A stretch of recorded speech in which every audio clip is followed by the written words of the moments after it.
नमस्कार। आज हम बात करेंगे ब्रह्म मुहूर्त और 21 दिवसीय ध्यान विधि के बारे में।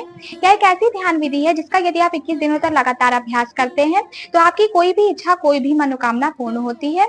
सबसे पहले हम ब्रह्म मुहूर्त के बारे में विस्तार से चर्चा करेंगे, उसके बाद हम ध्यान विधि के बारे में जानेंगे। ब्रह्म मुहूर्त प्रातः काल के उस विशेष 1 घंटा 36 मिनट के समय को कहते हैं जो सुबह 4:24 से प्रारंभ होता है और 6 बजे तक रहता है। इसके बारे में कुछ और भी मान्यताएं हैं। अगर हम अपने प्राचीन ग्रंथों का अध्ययन करें तो उसके अनुसार रात्रि को 4 कालों में विभाजित किया गया है। पहला है रुद्रकाल जो शाम 6 बजे से रात्रि 9 बजे तक रहता है। दूसरा है राक्षस काल जो 9 बजे से 12 बजे तक रहता है। तीसरा है गंधर्व काल जो 12 बजे से भोर 3 बजे तक रहता है। और चौथा है मनोहर काल जिसे अंतिम प्रहर भी कहते हैं। यह भोर 3 बजे से 6 बजे तक रहता है।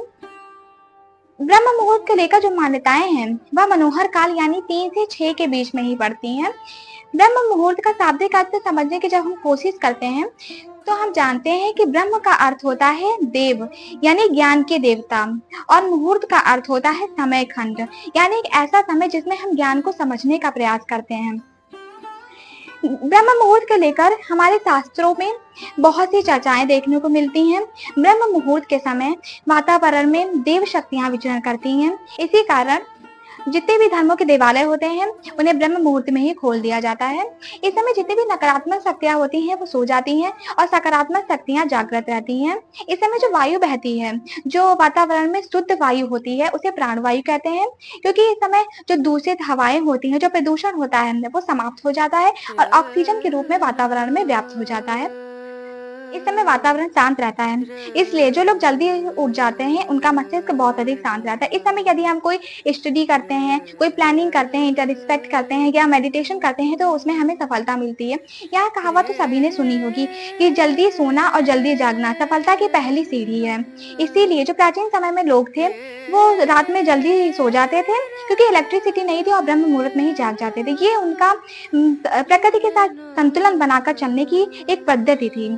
इसीलिए जो लोग प्रकृति के साथ संतुलन बनाकर चलते हैं वो बहुत ही ज्यादा स्वस्थ रहते हैं। अब हम बात करते हैं 21 दिवसीय ध्यान विधि के बारे में। इस विधि का अभ्यास हमें ब्रह्म मुहूर्त में करना है और यदि हम इस विधि का 21 दिनों तक लगातार 10 मिनट तक अभ्यास करते हैं तो हमारी कोई भी इच्छा, कोई भी मनोकामना पूर्ण होती है। इस विधि को करने से पहले हमें कुछ सावधानियां रखनी बहुत आवश्यक है। जैसे किसी को हृदय रोग से है या रक्तचाप की कोई समस्या है तो वह इस विधि का अभ्यास ना करें, क्योंकि इस विधि में हमें सांस को अंदर रोक कर रखना पड़ता है।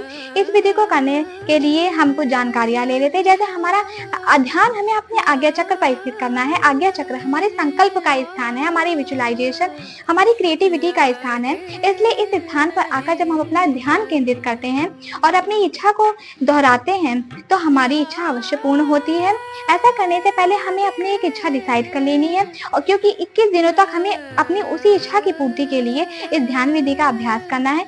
सबसे पहले सुबह उठकर हाथ मुंह धो लें, स्नान कर लिया। यदि ऐसा ना हो सके तो केवल हाथ मुंह भी धो सकते हैं और जहाँ पर शुद्ध प्राणवायु आती है वहां पे ऐसे स्थान का चयन करें जहां पर बाहर की शुद्ध प्राणवायु अंदर आती है। गहरी सांस भरें और अपनी पीठ सीधी करके, गर्दन सीधी करके अपने घुटनों पर दोनों हाथ रखकर मुट्ठी बांधकर बैठ जाए। जब आपका मन एकाग्र हो जाए, मन स्थिर हो जाए, शरीर एकाग्र हो जाए, श्वास सामान्य हो जाए तो अपने आज्ञा चक्र पर जो दोनों भवों के बीच में स्थान होता है जहाँ पर स्त्रियां बिंदी लगाती हैं, ऐसे स्थान पर अपना ध्यान केंद्रित करते हैं और गहरी सांस भरकर उसे अंदर ही रोक कर रखते हैं।